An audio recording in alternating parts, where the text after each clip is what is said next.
Hi everyone, and welcome to tip number 4, how to sell products in affiliate marketing. For more tips, just click on the link you see above to visit my playlist with all my other tips on it, okay? And if you want to learn how to build your own $100 per day online business, just click the link you see below. Today, I want to talk about the fascinating psychology behind any successful affiliate marketing business. To be a successful marketer, you have to understand human behavior and the mental triggers that influence purchase decisions. And I want to start with what I believe to be the most important one of them all, which is trust. You need to understand that your role is not just to promote a product, but to connect that product to the needs and desires of your audience. People buy from those who they trust, and as an affiliate marketer, building a reputation as a reliable source of information is crucial. This trust is built over time by consistently providing value through high-quality content and honest reviews. When trust is established, your recommendations carry more weight, and your audience is more receptive to purchasing through your affiliate links. So that makes sense, right? Take a look at my YouTube channel here. Unlike many other marketers out there who promote everything and anything to make money, I create honest reviews. I would prefer to tell my audience the truth, to let people know if something doesn't work or if the strategy is broken. In turn, I have loyal subscribers who have learned to trust what I say and will often buy the products that I do recommend. Another psychological principle is the concept of social proof. Consumers often look to the actions and approvals of others when making purchasing decisions. By highlighting testimonials, user reviews, and case studies, affiliate marketers can leverage social proof to encourage sales. For example, let's look at Amazon. Think about when you go to Amazon to buy something that you might be needing. Do you look at the reviews before you purchase? I know I do. That's where I determine if the product is any good before I buy it. As you can see, this one shows 3.5 stars out of 5. So that piques my curiosity. So I go down below and I take a look at the reviews. Some love it, some don't, and everything in between. And this is how I can make an informed decision as to whether or not I want this product. So gathering positive testimonies and such and adding them to your marketing material gives you a huge advantage over other marketers. Another psychological principle is the sense of belonging. People are more likely to purchase if they feel they're part of a community or movement. They get the sense of belonging due to it being a group of like-minded individuals. So if you're part of a group on social media or an online forum, that's a wonderful place to engage with other members. The more involved you are, the more likely people will be willing to buy from you. For instance, if we go to Google and we look up gardening plus forums, let's say gardening is your niche, this is a great way to find lots of different forums with people who are interested in gardening. You can also go to Facebook. Here I search for gardening. And if you scroll down and click on groups, you can see all of the different gardening groups. Now it's picking up a lot of local ones for me because I'm in Alberta, Canada. But this is what I mean by different groups that you can join and start helping the people who are asking questions and engage with the members. Now what I mean by engaging is you just pick maybe 2 of the more popular or large groups and start engaging every day. Don't join too many. You're going to spread yourself too thin.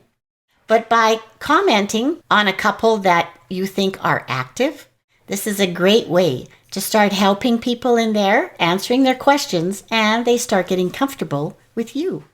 Okay, let's move on to scarcity. Scarcity is another powerful motivator. When a product is perceived as scarce, or available for a limited time, it becomes more desirable. Affiliates can use this to their advantage by promoting limited time offers or exclusive deals. However, you need to use scarcity ethically, okay? If you try to mislead your audience with fake scarcity, you're going to quickly lose their trust. A good example of limited time deals are around the holidays or Black Friday. Or up here in Canada, we have what's called Boxing Day. That's the day right after Christmas, and you'll often find one-day deals on that holiday. Next is reciprocity. In affiliate marketing, reciprocity is like a give and take thing. When you share something valuable for free, like useful information or ebooks or handy tools, people tend to want to do something nice in return. For example, on this particular article here about examples of reciprocity, that's a mouthful, isn't it? We look down here to the Missouri Star Quilt Company.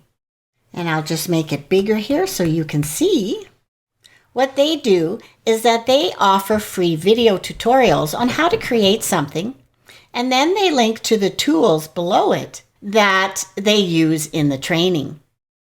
So their subscribers are happy with the free tutorials, and they respond to the recommendation because they're easily accessible. So your audience is more likely to think about it as their way of saying thanks for the helpful content that you provide them. It's like a friendly exchange of favors. This is especially useful with your email list. If you give away helpful information for free on a regular basis, your list will be more likely to respond to your affiliate offers. Next is problem solving. Understanding the audience's pain points and presenting the product as a solution is a fundamental selling technique. The effective affiliate marketer will deeply understand the problems their audience faces and present products to solve those problems in a compelling way. For example, if you go to Bing Chat, you can ask it anything you like. And what's nice with the Bing Chat is it gives you the links to where they get the information from. So let's ask it, what are the pain points for people over 50 wanting to use the keto diet? And let's see what it comes up with. So there you go. It gave me a lot of good ideas, nutrient deficiencies, keto flu, long-term health risks, sustainability. And it's showing me where it got that information from. And you can keep going from there. I'll ask it to expand on it further. And here we go. It gave me even more points to look at. So this will give you lots of ideas on the different ways that you can create content, of course, and find certain products that are going to help with all these issues. So when you choose a product to promote, it's not just about the features of the product, but about how it'll make the user's life better, easier, and more enjoyable. Next is emotions. Now, emotions play a pretty big role in purchasing decisions, don't you think? Stories that evoke emotions can be powerful when you're trying to persuade your audience to take action. Let's look at some of the marketing campaigns to give you an idea of what I'm talking about. Here's an article on 11 effective emotional advertising examples. And as we scroll down, here's an example of instant gratification. Okay, so they click for a free case review. Happiness. We know that this is with Coke. Coke often uses the happiness emotion to get their point across. What about fear? Take a look at this ad. Stop climate change before it changes you. That is excellent. Of course, there's trust. This is one from a law office. Or sadness that can create empathy and compassion, especially anything that's regarding children. And if you share a personal experience or craft some sort of story-type narrative around your product, you can tap into your audience's emotions. This can lead to a more meaningful engagement and potentially higher conversion rates. Next is perception. So the way a product is presented can make a big difference in how attractive it is to your audience. For instance, highlighting the benefits over the features, using positive reinforcements, like what the customer is going to gain instead of lose, and setting the right price point.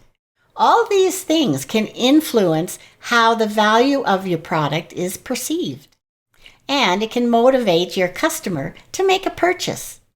Look at this article here that I found. 8 actionable ways to increase your product's perceived value. And when they talk about them all, they talk about improving the design, raising the price. Believe it or not, it seems more valuable if it's more expensive.